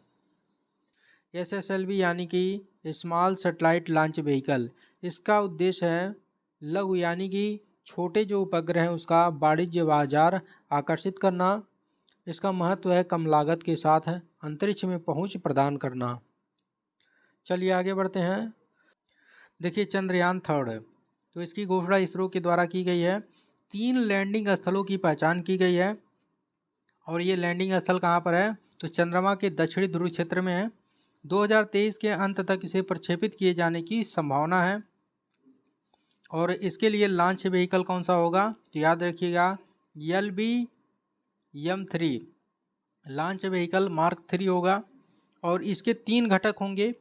एक लैंडर मॉड्यूल होगा, दूसरा होगा प्ररोदन मॉड्यूल और रोवर होगा। इसका उद्देश्य है चंद्रमा की सतह पर सुरक्षित एवं सॉफ्ट लैंडिंग प्रदान करना। चलिए आगे बढ़ते हैं। देखिए, sickle cell anaemia mission mode पर इसे खत्म करने की घोषणा बजट 2023-24 में की गई है और कब तक लक्ष्य रखा गया है? याद रखिएगा 2047 तक इसे खत्म करने का लक्ष्य रखा गया है। यह क्या है? तो यह जो है विरासत में प्राप्त होने वाला एक रक्त विकार है, जिसे RBC विकार भी कह सकते हैं आप। इससे जो रक्त प्रवाह है वो अवरुद्ध हो जाता है, यानी कि जो RBC है उसका जो आकार है वह अर्धचंद्राकार हो जाता है। कुछ इस तरह से हो जाता है। जो ब्लड का जो सेल होता है उसका जो है आकार इस तरह से हो जाता है, अर्धचंद्राकार हो जाता है, जिसके कारण रक्त प्रवाह सुचारू रूप से संचालित नहीं होता है। देखिए, लिथियम निक्षेप हाल ही में जम्मू कश्मीर के रियासी जिले में सलाल हैमाना नामक स्थान पर इसकी खोज की गई है। यह खोज भारतीय भूवैज्ञानिक सर्वेक्षण के द्वारा किया गया है। यह एक नरम और चांदी जैसा सफ़ेद धातु है। रिचार्जेबल बैटरी की उच्च मांग के कारण कभी कभी लिथियम को व्हाइट गोल्ड भी कहा जाता है। तो इसे किस अन्य नाम से जाना जाता है? तो याद रखिएगा, इसे व्हाइट गोल्ड के नाम से भी जाना जाता है। इसका सर्वाधिक भंडार चिली, दूसरे स्थान पर ऑस्ट्रेलिया और तीसरे स्थान पर जो है अर्जेंटीना है। देखिए, मोस्ट इम्पोर्टेंट है, स्टार लगा लीजिएगा। एरो इंडिया 2023 एरो इंडिया 2023 का आयोजन 13 से 17 फरवरी 2023 के मध्य किया गया है। यह एक द्विवार्षिक आयोजन है, याद रखिएगा। यह इसका 14वां संस्करण था और इसका आयोजन कर्नाटक के बेंगलुरु में किया गया है। इसके थीम की बात करें तो द रनवे ऑफ है बिलियन अपॉर्चुनिटीज इसका थीम है, याद रखिएगा। यह एक वैश्विक व्यापार प्रदर्शनी है। तो भारत में 2 मुख्य व्यापार संबंधी प्रदर्शनी किया जाता है। एक तो आपका एरो इंडिया शो हो गया और दूसरा डिफेंस एक्सपो, ये भी जो है एक रक्षा संबंधी प्रदर्शनी है। 2022 में इसका आयोजन गुजरात के गांधीनगर में किया गया था, ये भी याद रखिएगा। इसका पहला आयोजन कब किया गया था? तो एरो इंडिया का पहला आयोजन 1996 में किया गया था। चलिए आगे बढ़ते हैं। देखिए, विश्व का पहला 3D प्रिंटेड रॉकेट इंजन, इसका निर्माण किसके द्वारा किया गया है? तो एक भारतीय स्टार्टअप है जिसका नाम है अग्निकुल कॉस्मॉस, इसके द्वारा इसका निर्माण किया गया है। इसका सफल परीक्षण तिरुवनंतपुरम के विक्रम साराभाई स्पेस सेंटर से किया गया है। इससे जो है लॉन्च व्हीकल्स अग्नि बाण के विकास को बढ़ावा मिलेगा। ठीक है, चलिए आगे बढ़ते हैं। देखिए लसिका फाइलेरिया, इसे समाप्त करने हेतु अभियान शुरू किया गया है। किसके द्वारा शुरू किया गया है? स्वास्थ्य एवं परिवार कल्याण मंत्रालय के द्वारा। इस अभियान का क्या नाम रखा गया है? सर्व दावा सेवन या मास ड्रग एडमिनिस्ट्रेटिव अभियान। तो इसका नाम याद रखिएगा। यह जो है 10 फाइलेरिया प्रभावित राज्यों को टारगेट करेगा। इसका लक्ष्य है भारत को 2027 तक लसिका फाइलेरिया से मुक्त करना। और विश्व का जो है वैश्विक स्तर पर टारगेट क्या रखा गया है? 2030 रखा गया है। तो वैश्विक स्तर पर लसिका फाइलेरिया को समाप्त करने का लक्ष्य 2030 रखा गया है और राष्ट्रीय स्तर पर जो है 2027 रखा गया है, याद रखिएगा। इसका अन्य नाम है हाथी पांव रोग। यह जो है क्यूलेक्स मच्छर के द्वारा फैलता है। इसका नाम याद रखिएगा, मोस्ट इम्पॉर्टेंट है, यहाँ से कई बार क्वेश्चन पूछा गया है। INS विक्रांत है, यह देश का प्रथम स्वदेशी विमानवाहक पोत है। अपनी पहली लैंडिंग स्वदेशी लाइट कॉम्बैट एयरक्राफ्ट के द्वारा इस पर की गई है। तो स्वदेशी लाइट कॉम्बैट एयरक्राफ्ट के द्वारा INS विक्रांत पर अपनी पहली लैंडिंग की गई है, इसको याद रखिएगा। देखिए वुल्फ 1069B, यह जो है एक संभावित रूप से रहने योग्य बाह्य ग्रह है। इसकी खगोलविदों के द्वारा खोज की गई है। इसकी पृथ्वी से दूरी 31 प्रकाश वर्ष है, याद रखिएगा। कितना प्रकाश वर्ष? 31 प्रकाश वर्ष इसका नाम। चलिए आगे बढ़ते हैं। देखिए एकीकृत चिकित्सा केंद्र, तो इसका जो है उद्घाटन केंद्रीय आयुष मंत्री सर्बानंद सोनोवाल, केंद्रीय स्वास्थ्य एवं परिवार कल्याण मंत्री मनसुख मंडाविया के द्वारा नई दिल्ली में की गई है। बृहस्पति के 12 नए चंद्रमा यानी कि 12 नए उपग्रहों की खोज की गई है।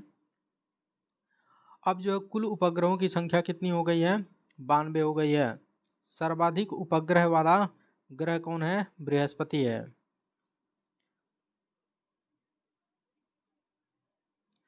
देखिए मारबर्ग वायरस, इसकी पुष्टि कहाँ पर हुई है? तो अफ्रीकी देश इक्वेटोरियल गिनी में इसकी पुष्टि की गई है। यह चमगादड़ से मनुष्यों में फैलने वाला वायरस है। यह जो है रक्तस्रावी बुखार के लिए जिम्मेदार है। ठीक है, इससे जो है रक्तस्रावी बुखार आता है। चलिए अब राज्यवार घटनाक्रम देखते हैं। देखिए Uttar Pradesh global investors summit 2023, इसका आयोजन 10 से 12 फरवरी 2023 के मध्य उत्तर प्रदेश के लखनऊ में किया गया है। इसका उद्घाटन प्रधानमंत्री के द्वारा किया गया है। इसका लक्ष्य है राज्य को अगले 5 वर्षों में $1 ट्रिलियन की अर्थव्यवस्था बनाना। चलिए आगे बढ़ते हैं। फैमिली आईडी यानी कि जो है one family one identity portal, इसको जो है उत्तर प्रदेश सरकार के द्वारा लॉन्च किया गया है। इसका उद्देश्य है उन परिवारों को मुफ्त एवं सस्ता राशन उपलब्ध कराना जिनके पास राशन कार्ड नहीं है और जो राष्ट्रीय खाद्य सुरक्षा योजना के लिए पात्र नहीं है किंतु जो है आर्थिक रूप से अक्षम है। उत्तर भारत का पहला परमाणु संयंत्र है, तो इसे बनाने की घोषणा कहाँ पर की गई है? तो इसकी घोषणा केंद्रीय विज्ञान एवं प्रौद्योगिकी मंत्रालय के द्वारा की गई है और हरियाणा के फतेहाबाद में गोरखपुर नामक गांव में इसकी स्थापना की जाएगी। इसकी उत्पादन क्षमता कितनी होगी? तो याद रखिएगा 2800 मेगावाट इसकी उत्पादन क्षमता होगी। इसका निर्माण national power corporation of India के द्वारा किया जाएगा। मोस्ट इम्पोर्टेंट है, स्टार लगा लीजिएगा, 36वां सूर्यकुंड अंतर्राष्ट्रीय हस्तशिल्प मेला 2023। इसका उद्घाटन उपराष्ट्रपति जगदीप धनखड़ के द्वारा किया गया है। इसका उद्घाटन हरियाणा के फरीदाबाद में हुआ है। इसका आयोजन सूर्यकुंड मेला प्राधिकरण के द्वारा किया गया है और जिसमें जो है हरियाणा पर्यटन और केंद्रीय पर्यटन मंत्रालय के द्वारा सहयोग किया गया है। इसका थीम राष्ट्र कौन है?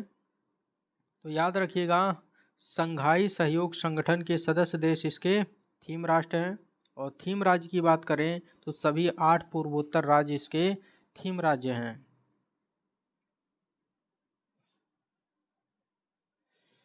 B20 सम्मेलन यानी कि बिजनेस 20, इसकी मेजबानी मणिपुर के द्वारा की गई है। इसका थीम है सतत वृद्धि और विकास। इसके तहत 4 सम्मेलन आयोजित किए गए हैं। पहला हुआ है मणिपुर के इम्फाल में, दूसरा मिजोरम के आइजोल में, तीसरा गंगटोक के सिक्किम में और चौथा नागालैंड के कोहिमा में।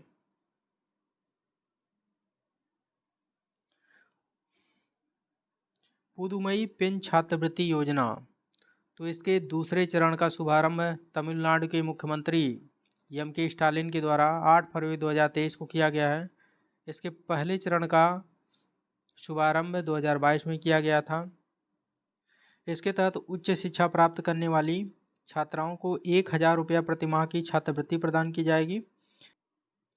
इसका पूर्व नाम था मूलूर रामा मिरथम अम्मैयर विवाह योजना। यह पहले जो है विवाह सहायता योजना था। नई औद्योगिक और इलेक्ट्रॉनिक वन नीति 2022, इसका शुभारंभ पंजाब सरकार के द्वारा किया गया है। यह 7 अक्टूबर 2022 से अगले 5 वर्षों तक लागू होगा। ग्रीन हाइड्रोजन हब, इसकी घोषणा केरल राज्य बजट 2023-24 में किया गया है। इसकी स्थापना कहाँ की जाएगी? कोच्चि और तिरुवनंतपुरम में इसकी स्थापना की जाएगी। यह पहली बार है जब भारत में इसे आरंभ किया जा रहा है। ग्रीन हाइड्रोजन हब को पहली बार भारत में आरंभ किया जा रहा है। एर्नाकुलम, तो एर्नाकुलम कहाँ पर है? केरल में है। तो केरल सरकार के द्वारा घोषणा की गई है कि 10,000 नए MSME पंजीकृत करने वाला केरल का यह प्रथम जिला है। कौन सा? एर्नाकुलम। यहाँ पर जो है 10,000 नए MSME का पंजीकरण किया गया है। 2022-23 को उद्यम वर्ष के रूप में घोषित किया गया था। केरल सरकार के द्वारा 2022-23 को उद्यम वर्ष के रूप में घोषित किया गया था। इसकी घोषणा का उद्देश्य था MSME क्षेत्र के विकास को बढ़ावा देना। झारखंड का स्थानीय निवासी विधेयक 2022, तो इसको जो है राज्य विधानसभा के द्वारा पारित किया गया है और राज्यपाल ने इस पर हस्ताक्षर करने से इनकार कर दिया। इसमें प्रावधान किया गया था कि राज्य सरकार के तीसरे और चौथे दर्जे के पदों पर केवल स्थानीय लोगों को ही नियुक्त किया जाएगा। राज्यपाल ने इनकार करने के पीछे तर्क दिया है कि यह अनुच्छेद 16 का उल्लंघन है, क्योंकि अनुच्छेद 16 में यह प्रावधान किया गया है कि सभी भारतीय नागरिकों को रोजगार का समान अवसर प्रदान किया जाएगा, यानी समान अवसर की गारंटी प्रदान की गई है इस अनुच्छेद के तहत। और यदि इस तरह से विधेयक लाया जा रहा है जो कि स्थानीय विशेष के लोगों को फ़ायदा पहुंचा रहा है, तो कहीं ना कहीं जो है यह अनुच्छेद 16 का उल्लंघन है। यही कारण है कि राज्यपाल ने इस पर हस्ताक्षर करने से इनकार कर दिया। चर्चित व्यक्ति एवं नियुक्ति, चलिए देखते हैं। शैलेश पाठक, तो शैलेश पाठक को फिक्की का महासचिव नियुक्त किया गया है। फिक्की की बात करें तो इसकी स्थापना 1927 में की गई थी। यह एक गैर सरकारी एवं गैर लाभकारी संगठन है। भारत का सबसे बड़ा और सबसे पुराना शीर्ष व्यापारिक संगठन है फिक्की। इसके महासचिव बने हैं Shailesh Pathak. Lieutenant general R.S. रीन, तो ये जो है गुणवत्ता आश्वासन महानिदेशक के रूप में नियुक्त हुए हैं। राजीव रघुवंशी, ये नए ड्रग कंट्रोलर जनरल DCGI नियुक्त हुए हैं, याद रखिएगा। BBR सुब्रमण्यम, तो नीति आयोग के मुख्य कार्यकारी अधिकारी बने हैं, यानी कि नीति आयोग के नए CEO कौन बने हैं? BBR सुब्रमण्यम बने हैं। इन्होंने किसका स्थान लिया है? परमेश्वरन अय्यर का स्थान लिया है। मोस्ट इम्पोर्टेंट है, कई बार जो है नीति आयोग के CEO से संबंधित क्वेश्चन पूछा गया है।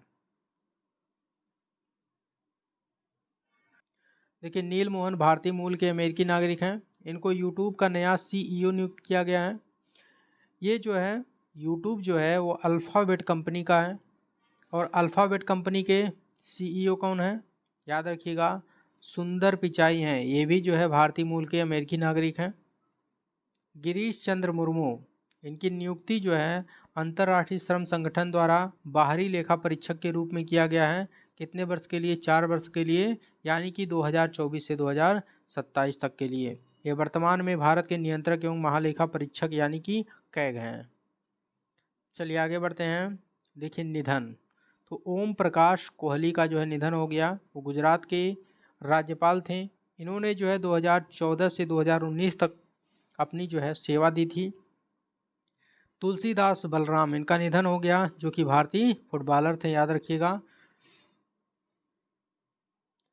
शांति भूषण का जो है निधन हो गया, जो कि पूर्व कानून मंत्री एवं वरिष्ठ वकील थे। कनक रेले का निधन हो गया। इनका संबंध किससे था? तो इनका संबंध है शास्त्रीय नृत्य मोहिनीअट्टम से था। मोहिनीअट्टम कहाँ का शास्त्रीय नृत्य है? याद रखिएगा, केरल का है। चलिए पुरस्कार और सम्मान से संबंधित घटनाक्रम देख लेते हैं। देखिए मार्कोनी पुरस्कार 2023, तो हरि बाल कृष्णन को इससे सम्मानित किया गया है, जो कि कंप्यूटर वैज्ञानिक हैं। 65वां ग्रैमी पुरस्कार 2023, इसको कहाँ पर आयोजित किया गया है? तो इसका आयोजन लॉस एंजल्स में हुआ है। और किसने जीता है? तो याद रखिएगा रिकी केज ने जीता है, जो कि भारतीय कंपोजर हैं। तीसरा एवं लगातार दूसरा अवसर है जब इन्होंने यह पुरस्कार जीता है। इनको बेस्ट इमर्सिव एल्बम का अवार्ड प्रदान किया गया है। इनके एल्बम का क्या नाम है? याद रखिएगा, डिवाइन टाइड्स और स्टीवर्ट कोपलैंड। चलिए देखते हैं। Hollywood critics association HCA film award, तो इसमें जो है सर्वश्रेष्ठ अंतर्राष्ट्रीय फिल्म का पुरस्कार किसे प्रदान किया गया है? याद रखिएगा, RRR मूवी को। इसके निर्देशक कौन है? इसके निर्देशक हैं यस राजामौली। सर्वश्रेष्ठ action film HCA spotlight award, इससे भी जो है RRR मूवी को सम्मानित किया गया है। चलिए देखते हैं। देखिए दादा साहब फाल्के अंतर्राष्ट्रीय फिल्म महोत्सव पुरस्कार 2023, इसका आयोजन मुंबई में हुआ है। International film of the year का अवार्ड किसे प्रदान किया गया है? RRR मूवी को प्रदान किया गया है। बेस्ट फिल्म का अवार्ड किसे प्रदान किया गया है? तो याद रखिएगा, द कश्मीर फाइल्स को बेस्ट फिल्म का अवार्ड प्रदान किया गया है। इसके डायरेक्टर कौन है? विवेक अग्निहोत्री हैं। बेस्ट एक्टर का अवार्ड रणबीर कपूर को प्रदान किया गया है ब्रह्मास्त्र पार्ट 1 शिवा के लिए। बेस्ट एक्ट्रेस का पुरस्कार आलिया भट्ट को प्रदान किया गया है गंगूबाई काठियावाड़ा के लिए। और बेस्ट डायरेक्टर का अवार्ड आर वाल्की को प्रदान किया गया है चुप मूवी के लिए।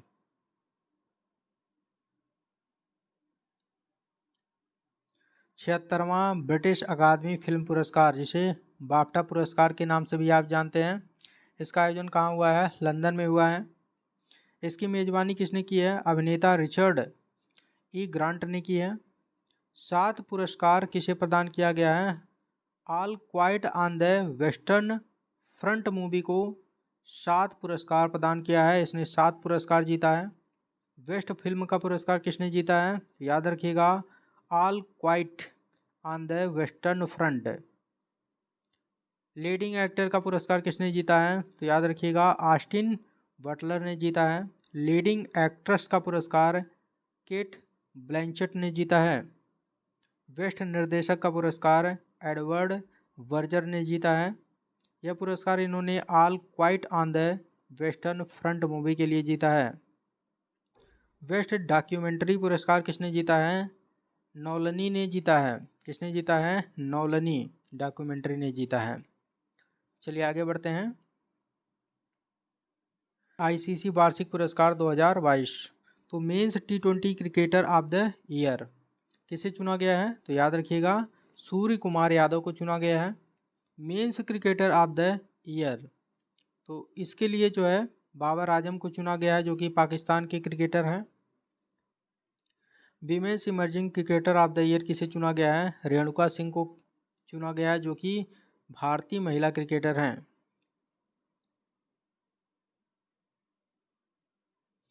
एलोरा अजंता अंतर्राष्ट्रीय महोत्सव 2023, इसका आयोजन महाराष्ट्र के औरंगाबाद में हुआ है।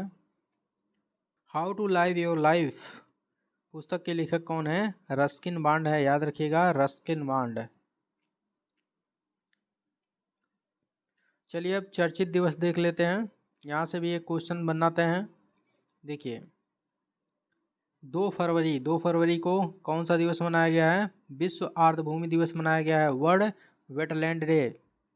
इसका थीम है वेटलैंड रेस्टोरेशन।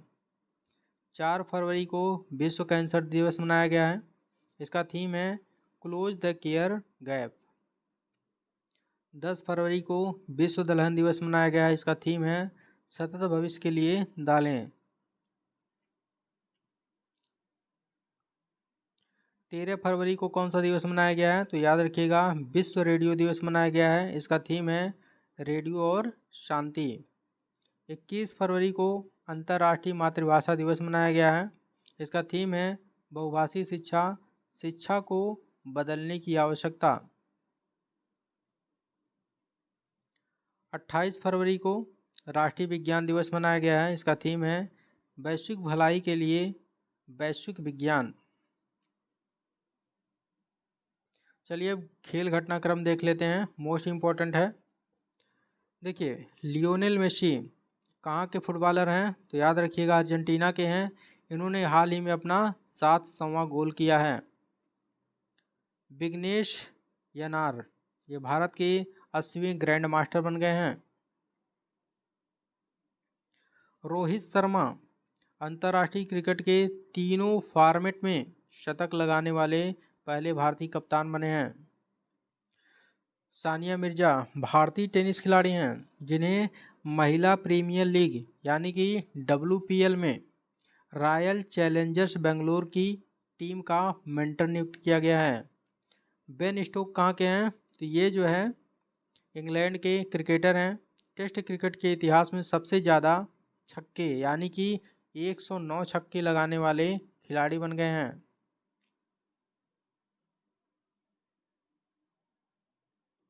5वां खेल इंडिया यूथ गेम्स है, इसका आयोजन 30 जनवरी से 11 फरवरी 2023 के मध्य हुआ है। कहाँ पर हुआ है? तो मध्य प्रदेश में हुआ है। इसमें पहले स्थान पर महाराष्ट्र है, दूसरे स्थान पर हरियाणा है, तीसरे स्थान पर मध्य प्रदेश है। महिला T20 वर्ल्ड कप, इसका आयोजन दक्षिण अफ्रीका में 10 से 26 फरवरी 2023 के मध्य हुआ है। इसका विजेता कौन है? ऑस्ट्रेलिया है। 6वीं बार विजेता ऑस्ट्रेलिया बना है।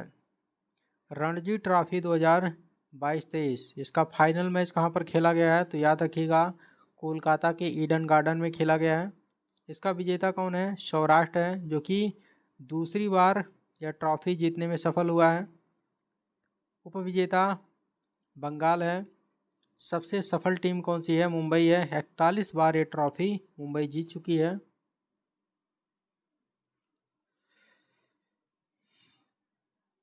फीफा क्लब विश्व कप, तो इसका आयोजन मोरक्को के रबात में हुआ है।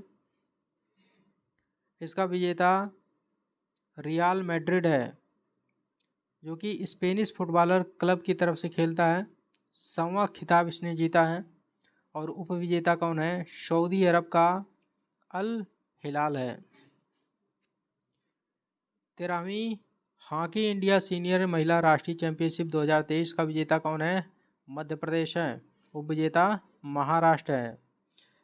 तो इसमें जो है सर्वश्रेष्ठ गोलकीपर किसे चुना गया है? तो याद रखिएगा सोनल मिंज को चुना गया है, जो कि झारखंड के हैं। सर्वश्रेष्ठ डिफेंडर किसे चुना गया है? प्रतिभा आर्या को, जो कि मध्य प्रदेश की हैं। सर्वश्रेष्ठ मिडफील्डर मानश्री नरेंद्र शिडगे को चुना गया है, जो कि महाराष्ट्र के हैं। चलिए आगे बढ़ते हैं। 37वां ISSF विश्व कप 2023, यह विश्व का सबसे बड़ा निशानेबाजी प्रतियोगिता है। पुरुषों के 10 मीटर एयर राइफल स्पर्धा में रुद्रांश बाला साहब पाटिल ने स्वर्ण पदक जीता है। महिलाओं के 10 मीटर एयर राइफल में कांस्य पदक किसने जीता है? याद रखिएगा, तिलोत्तमा सेन ने। चलिए अब कुछ वन लाइनर घटनाक्रम है उसको देख लेते हैं। देखिए, टेस्ट क्रिकेट में किस खिलाड़ी ने 2 देशों के लिए खेलते हुए शतक जड़ा है? तो याद रखिएगा, गैरी वैलेंस ने। फुटबॉल एशिया कप 2027 की मेजबानी किसके द्वारा की जाएगी? तो याद रखिएगा, किंगडम ऑफ सऊदी अरब के द्वारा की जाएगी। भारत के नेशनल एम्बेसडर के रूप में नामित करने की घोषणा यूनिसेफ के द्वारा आयुष्मान खुराना को की गई है। अंतर्राष्ट्रीय क्रिकेट में 25,000 रनों का आंकड़ा छूने वाले 6वें खिलाड़ी कौन बने हैं? विराट कोहली।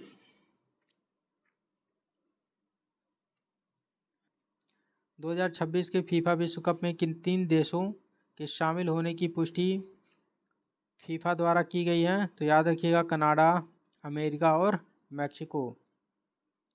इयोन मॉर्गन जो है इंग्लैंड के पूर्व कप्तान हैं, जो कि क्रिकेट के सभी फॉर्मेट से संन्यास ले लिए हैं। स्मृति मंदाना महिला प्रीमियर लीग यानी कि WPL की नीलामी में सबसे ज़्यादा मूल्यवान खिलाड़ी कौन है?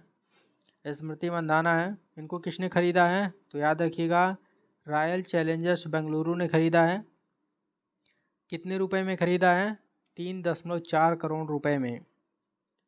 चेतन शर्मा BCCI के मुख्य चयनकर्ता के पद से इन्होंने इस्तीफा दे दिया है।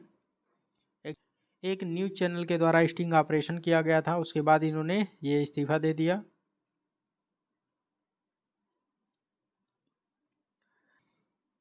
देखिए, विश्व मातृभाषा पुरस्कार तो महेंद्र कुमार मिश्रा को प्रदान किया गया है, जो कि भारतीय हैं। यह पुरस्कार इन्हें बांग्लादेश के ढाका में प्रदान किया गया है। किसके द्वारा प्रदान किया गया है? तो याद रखिएगा, प्रधानमंत्री शेख हसीना के द्वारा प्रदान किया गया है। स्वदेशी भाषाओं की उन्नति के लिए यह प्रदान किया गया है। दीपा कर्माकर भारतीय जिम्नास्ट हैं। इन्हें डोप टेस्ट में फेल होने के कारण इंटरनेशनल टेस्टिंग एजेंसी के द्वारा 21 माह के लिए प्रतिबंधित कर दिया गया है। देखिए, सर्वश्रेष्ठ फीफा खिलाड़ी 2022 तो पुरुष वर्ग में किसे चुना गया है? लियोनेल मेसी को चुना गया है। और महिला वर्ग में एलेक्सिया पुटेलस को चुना गया है। किसे? एलेक्सिया पुटेलस को। लेफ्टिनेंट जनरल कैवल त्रिविक्रम ये जो है अरुणाचल प्रदेश के राज्यपाल बने हैं। लक्ष्मण प्रसाद आचार्य सिक्किम के राज्यपाल बने हैं। गुलाब चंद कटारिया असम के राज्यपाल बने हैं। ICC cricket of the month है, तो पुरुष वर्ग में जनवरी माह का ICC cricket of the month किसे चुना गया है? शुभमन गिल को चुना गया है।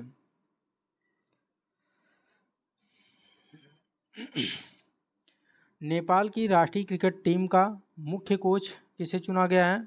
तो नेपाल की राष्ट्रीय क्रिकेट टीम का मुख्य कोच मोंटी देसाई को चुना गया है, जो कि पूर्व भारतीय क्रिकेटर हैं। CP राधाकृष्णन झारखंड के राज्यपाल नियुक्त हुए हैं। शिव प्रसाद सिंह हिमाचल प्रदेश के राज्यपाल नियुक्त हुए हैं। अब्दुल नजीर आंध्र प्रदेश के राज्यपाल नियुक्त हुए हैं। आंध्र प्रदेश के मुख्यमंत्री ने नई राजधानी के रूप में किसे चुना है? तो याद रखिएगा, विशाखापट्टनम को।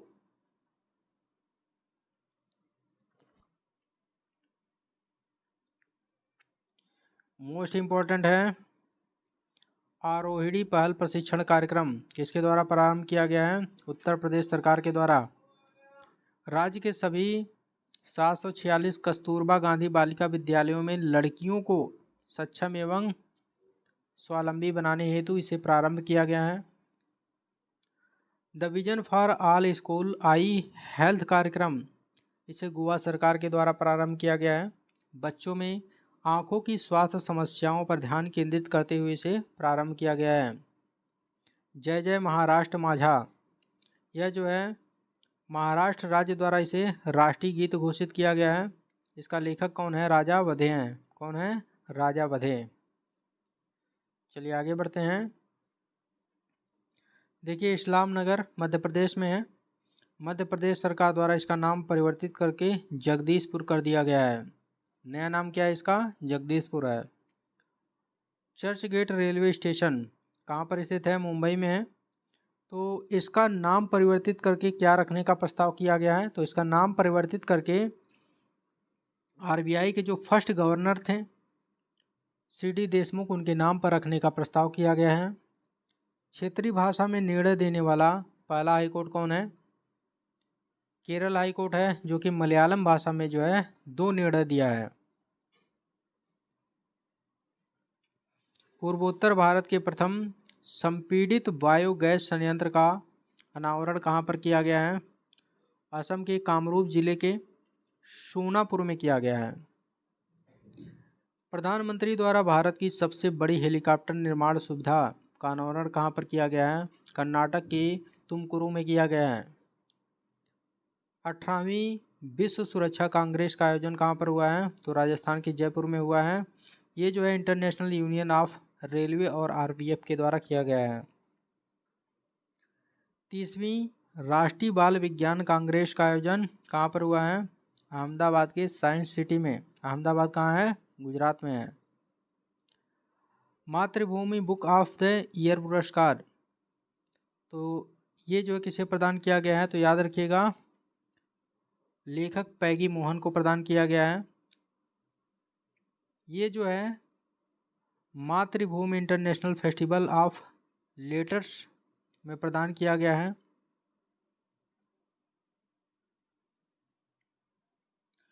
लाइफ टाइम अचीवमेंट ऑनर पुरस्कार, तो इससे जो है पूर्व प्रधानमंत्री मनमोहन सिंह को सम्मानित किया गया है। या किसके द्वारा सम्मानित किया गया है? तो इंडिया यूके अचीवर्स ऑनर्स के द्वारा सम्मानित किया गया है। यह सम्मान इनको आर्थिक एवं राजनीतिक क्षेत्र में योगदान के लिए दिया गया है।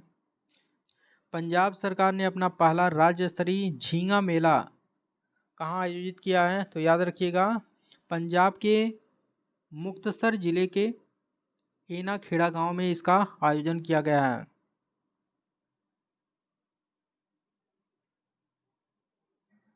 अनुभूति समावेशी पार्क, इसकी आधारशिला कहाँ पर रखी गई है? नागपुर में रखी गई है नितिन गडकरी के द्वारा। यह दुनिया का सबसे बड़ा और अनोखा दिव्यांग पार्क है।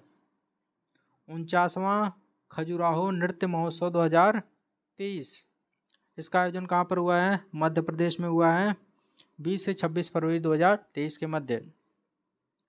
स्पोर्ट ब्रांड प्यूमा इंडिया का नवीनतम ब्रांड एम्बेसडर कौन बना है? तो याद रखिएगा, हरमनप्रीत कौर, जो कि महिला क्रिकेट टीम की कप्तान है। किसकी ब्रांड एम्बेसडर बनी है? प्यूमा इंडिया की। पेप्सिको इंडिया द्वारा पेप्सी का समर्थन करने के लिए किसके साथ अनुबंध किया गया है? रणवीर सिंह के साथ। तो अब आपका जुलाई से लेकर के फरवरी माह तक का करंट अफेयर्स कंप्लीट हो गया है। जल्द ही आपको यूनियन बजट और जो है इकोनॉमिक सर्वे पर वीडियो प्रोवाइड करवा दिया जाएगा, तो चैनल से जुड़े रहिए। इसका पीडीएफ यदि आप प्राप्त करना चाहते हैं तो दिए गए नंबर पर संपर्क कर सकते हैं, व्हाट्सएप करके इसका पीडीएफ प्राप्त कर सकते हैं। इसका शुल्क है 25 रुपीज़, ठीक है।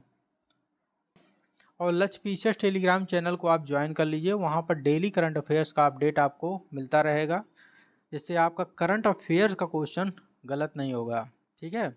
तो टेलीग्राम चैनल का लिंक डिस्क्रिप्शन बॉक्स में दिया गया है, अदरवाइज आप सर्च भी कर सकते हैं। टेलीग्राम पर सर्च करेंगे लक्ष्य पीसीएस तो आपको चैनल मिल जाएगा। तो चलिए मिलते हैं नेक्स्ट वीडियो में, तब तक के लिए जय हिंद जय भारत।